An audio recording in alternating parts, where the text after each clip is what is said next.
ఉన్నాడు. గంగమ్మ తల్లిని జడలో దచినాడు. భక్త జనానికి కొంగు బంగారం రో.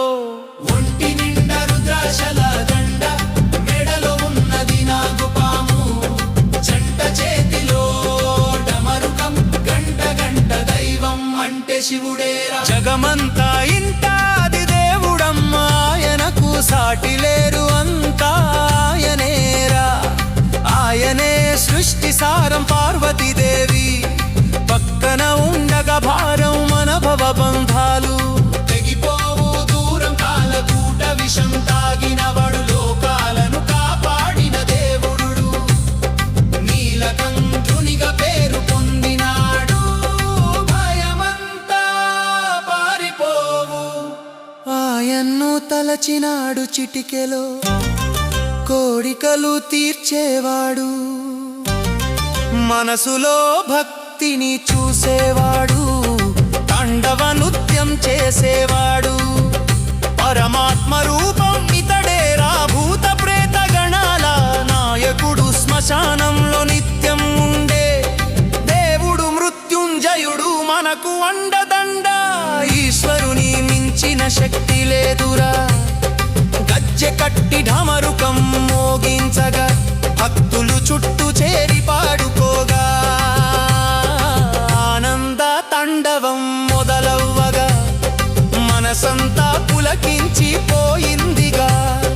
లింగ రూపంలో కొలిచేము కదా, అభిషేకం చేస్తే పుణ్యమే కదా. బిల్వదళంతో పూజించకదా, మోక్షం వైపుకు నడిచేము కదా.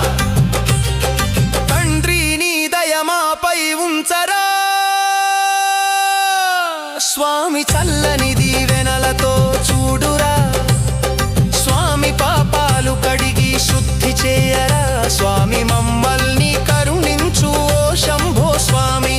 ముక్కంటి దేవుని మహిమలు చెప్పతరమా, కంటి నిండా కాంతులే కదా. ప్రేమ ముల్లోకాలకు ఆయనే పరమధామం, ఎల్లప్పుడు శివనామం. పలకాలి నోరం, పార్వతి అంటే శక్తి స్వరూపము. అర్ధనారీశ్వరుడు ఆయన రూపము, సకల లోకాలకు మూల రూపము. శివశక్తి కలిస్తేనే బంధానుబంధము.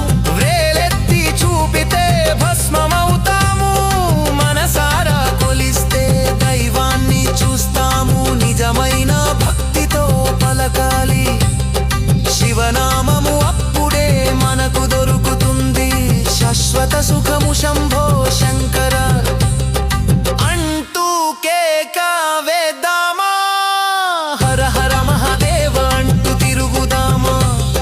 శివనామ ధ్వనితో ఊరేగుదామా, ఆయన చల్లని చూపులకై ఎదురు